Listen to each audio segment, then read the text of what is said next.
қашан қоясыңдар деген сөзді де айтпаңдар.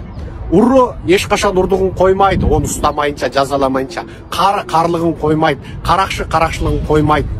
Олардың тамыры тереңде, олар 70 жылдық НКВД-ның, КГБ-ның фильтрінен өткендер. Олар күшті, қуатты.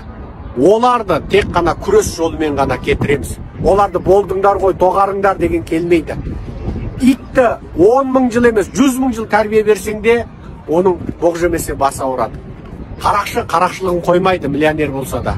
Ұры ұрлығын қоймайды. Алдартынды байлыққа толтырып қойсаң да.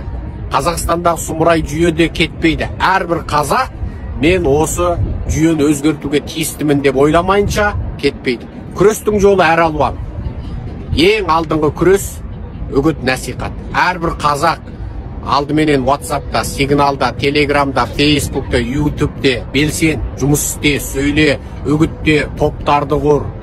Ең қарапайымы туыс туған, жора жолдас, сабақтас, курстас, класстас, армиядағы септес, шептес, солардың барлығының топтарын жасақтап, өзің сөйле.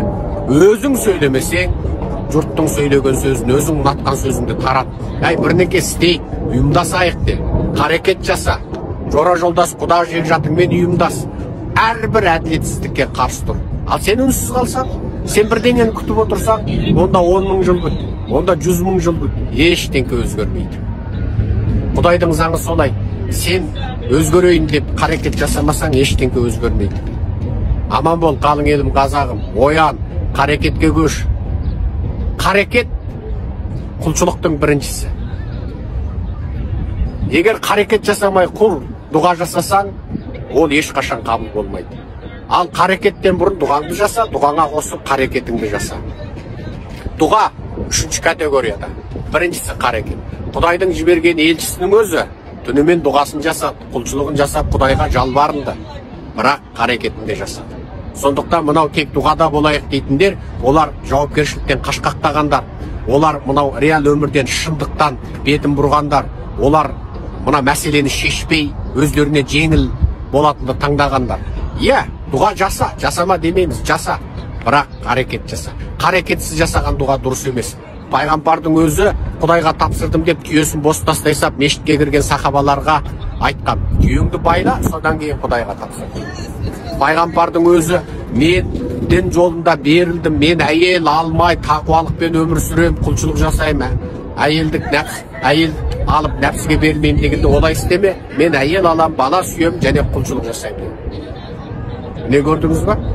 Мен 365 күн ораза ұстаймын дегенді тиған. Мен кейде ұстаймын, кейде ұстамаймын. Нәпіл оразаны бұлай ұстайсың, парызды бұлай ұстайсың деген. Сондықтан айналайын қазақтар, мынау дұға жасайық деп қашқақтағанды доғарыңдар, ең тақуалар.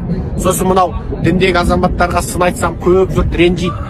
Секе анаған айтсаңшы, мынаған айтсаңшы, шетелге ақша ұрлағандарға айтсаңшы, ол діндегілерге неге сын айта бересің дейді. Өліп қайта тірілетініне сеніп иман келтірсе, жаратушының бір екеніне, бар екеніне, пәк екеніне, хақ екеніне сеніп иман келтіріп тұрса, және барлық істеген ісінің сұрағы болатынына сеніп иман келтіріп тұрған, соларға сын айтпағанда, өліп тірілетініне сенбейтін, ақиретте сұрағы болатынына сенбейтіндерге қалай сын айтамын? Ал олардың өзі мынау адасқан бір ұғымдарменен өздерін алдап, биліктің біліп және білмей қолшоқпары болып, тәубәде шүкірде бір көзіңді ойбаса шүкірде екінші көзің бар, бір қызыңды зорласа тәубәде екінші қызың бар, қатыныңды сұраса бере сал, көзіңді жұмып отыра бер, ол тағдырың деп халықты өлекселікке, көмпістікке үгіттеп отырса, онда оларды сындамай кімді сындаймыз? Сондықтан әрбір қазақ оянайық. Қалың елім, қазағым, жақсы көргеннен сындайым. Жау болсаң сындамас едім. Әр қазақ менің жалғызым. Қазақтың табанына кірген шөгір менің маңдайыма кірсін деген қазақпыз. Біз қазақ үшін тау келсе сүздік, тас келсе шайнадық. Біз қазақтың мүддесі үшін, намыс үшін ұстаған жерде қолымыз, тістеген жерде тісіміз қалды. Сондықтан қалың елім, қазағым, оянайық.